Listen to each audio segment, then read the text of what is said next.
Psychology and the Cosmic Order, written by Louis Francis Anderson. Preface. The soul cannot be clearly understood from the exclusive standpoint of its subjective forces and their incoherent manifestations. The conflicting discussions in the voluntaristic, idealistic, and sensualistic systems of psychology make this fact quite evident. The understanding of the soul requires, as all extant things do, an objective basis, the fundamental cosmic lawfulness, by virtue of which alone a comprehensive visualization of its cosmic value and concrete existential meaning is attainable. Decades of earnest study and meditation have been devoted to this very important subject, affecting all phases of our life, the result of which is afforded in these systematic outlines of psychological realities.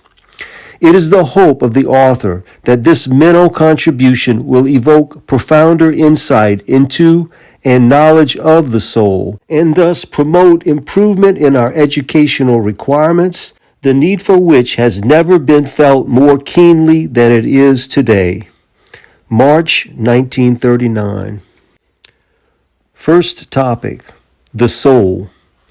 The soul is a spiritual or psychic force unit consisting of self-conscious and self-sentient will.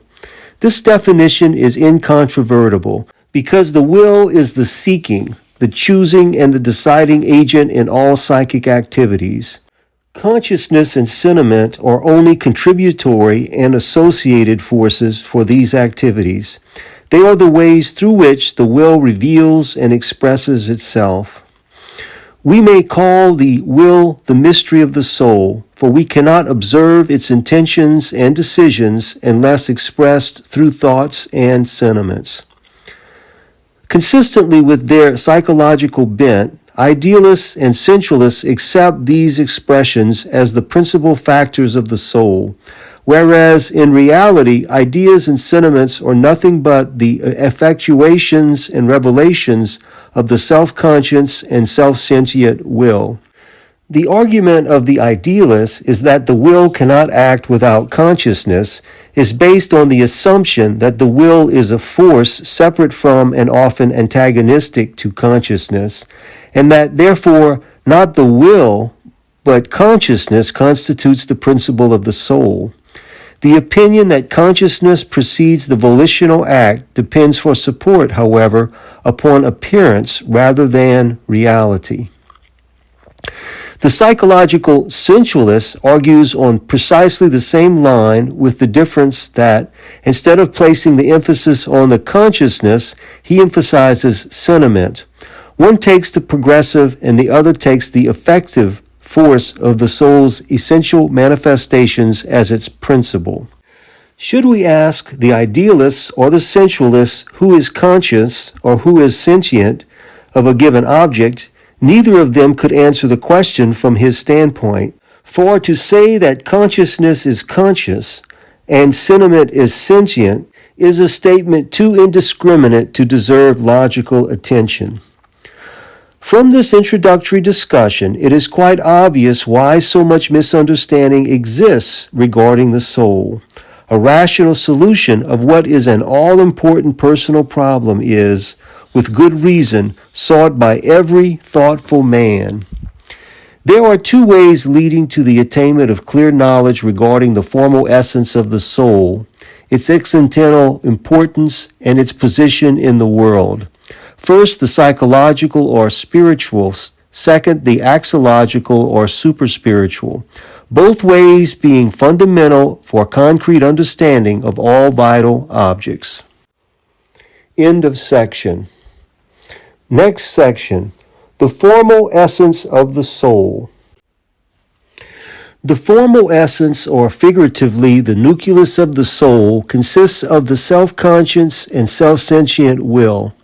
Metaphorically, the will is the fire of spiritual life, with consciousness as its diffusing light, and sentiment as the warmth emanating from this formal essence. The spiritual phenomenon differs from the natural in the manifest fact that it consists of voluntary, conscious, and sentimental forces, the like of which are obviously non-existent in nature.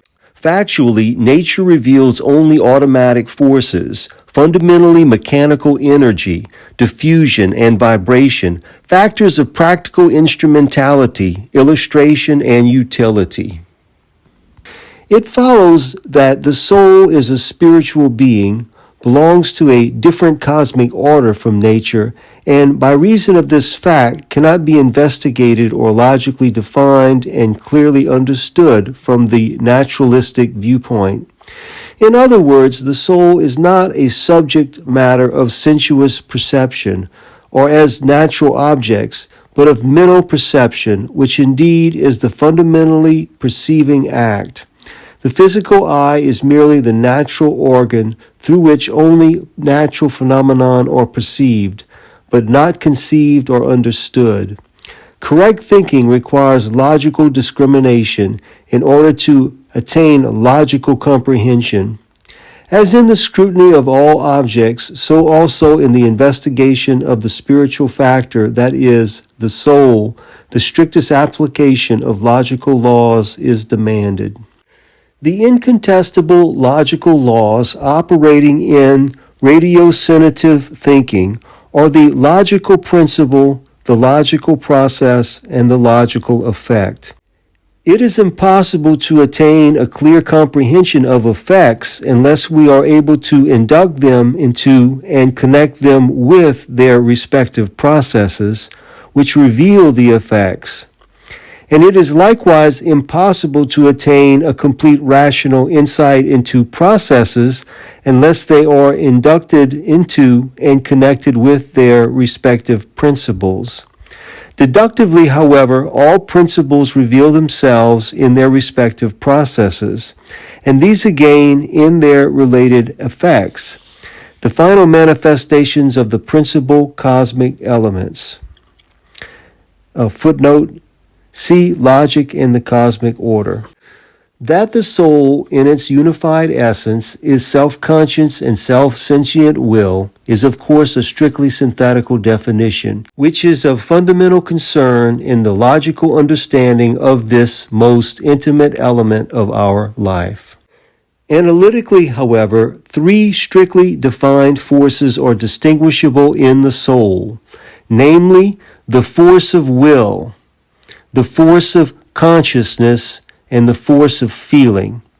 In our further discussions, it will be shown that consciousness adheres to self-consciousness and that feeling adheres to self-sentiency as their respective sources, and that both are logically and factually subordinated to and controlled by the specific force of the will. End of section.